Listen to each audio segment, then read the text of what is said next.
Morning student. हमारे plus two economics का chapter 11 चल रहा था। आज हम टॉपिक करेंगे पूर्ण प्रतियोगिता में फर्म के पूर्ति वक्र का व्युत्पन्न। मतलब पूर्ण प्रतियोगिता के अंदर फर्म का पूर्ति वक्र कैसे उत्पन्न होता है, व्युत्पन्न होता है। तो इसमें दो केस है। नंबर 1 है फर्म का अल्पकालीन पूर्ति वक्र। अल्पकाल में फर्म का पूर्ति वक्र कैसे निकाला जाता है। आपको पिछले चैप्टर में बताया कि फर्म कब संतुलन में आती है, जब उसका MR MC के बराबर होता है और MC बढ़ रहा होता है, इंक्रीज हो रहा होता है, या MC MR को नीचे से काट रहा होता है। अब इस डायग्राम में देखो कि कैसे फर्म के पूर्ति वक्र की व्युत्पन्न करेंगे, उत्पत्ति करेंगे। डायग्राम में OX पर आउटपुट शो किया गया है, OY पर कॉस्ट और रिवेन्यू शो की गई है। जब कीमत P1 थी उस समय उत्पादक क्यू बिंदु पे संतुलन पे था और वो OL उत्पादन का निर्णय लिया जा रहा था कि हम OL उत्पादन करेंगे। जब कीमत P2 के बराबर है उस समय संतुलन बिंदु Q1 आ गया और उत्पादक OL1 वस्तुओं का उत्पादन करने का निर्णय लेता है। तो इस अवस्था में जो कीमत है वो MC के बराबर है। आप देख सकते हैं, देखो OP2 इतनी कीमत होगी यहाँ से यहाँ तक। तो ये आपका जो एरिया ये MC का है। देखो MC इसको टच करके जा रहा है, MC ये निकल रहा है, हमारा बनता जा रहा है MC। तो जितना MC है उतना प्राइस है। मतलब हर केस में price is equal to MC और MC बढ़ता जा रहा है। देखो ये केस यहाँ से यहाँ तक ऐसे बढ़ गया। जब कीमत स्टार्ट P2 हुई थी उस समय प्राइस MC के बराबर था, मार्जिनल कॉस्ट के बराबर था और MC क्या हो रहा था, बढ़ रहा था।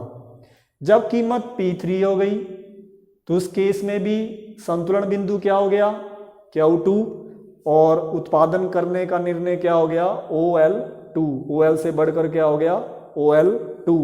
इस अवस्था में भी प्राइस MC के बराबर है। देखो यहाँ से यहाँ तक ये MC है इतना और इतना प्राइस है, दोनों एक दूसरे के क्या हैं, बराबर हैं। और MC बढ़ रहा है, MC देखो ये बढ़ रहा है। तो इस चित्र से क्या पता लग रहा है कि बार बार कीमत और MC बराबर हो रहा है और MC हर अवस्था में संतुलन बिंदु पर बढ़ता जा रहा है ऊपर की तरफ। जो ये एरिया है जो क्यू बिंदु से स्टार्ट हो रहा है, ये क्यू बिंदु है शट डाउन पॉइंट। फर्म का उत्पादन बंद करने का निर्णय है, क्योंकि इस अवस्था में AR ABC के बराबर है। औसत आगम औसत परिवर्तनशील लागत के बराबर है। Average revenue is equal to average variable cost. ये ABC जा रही है यहाँ से, ABC और AR मतलब औसत आगम औसत परिवर्तनशील लागत के बराबर है। AR ABC के बराबर जहाँ पे हो जाता है वो कहलाता है शट डाउन पॉइंट, उत्पादन बंद करने का बिंदु। ये क्यू बिंदु है, इस क्यू बिंदु से फर्म का पूर्ति वक्र निकल रहा है और ये है हमारा फर्म का पूर्ति वक्र। तो इस तरीके से निकला फर्म का पूर्ति वक्र किसमें, अल्पकाल में। अब हम करते हैं फर्म का दीर्घकालीन पूर्ति वक्र। दीर्घकाल में फर्म का पूर्ति वक्र कैसे निकाला जाएगा। चित्र में चेंजेस आ गई है थोड़ी। OX पे आउटपुट, OY पे कॉस्ट एंड रिवेन्यू, लागत और आगम। अब जो AC है वो भी यहाँ से काट रहा है, पहले यहाँ पे ABC था, अब इसमें AC चला गया, MC वही है आपका।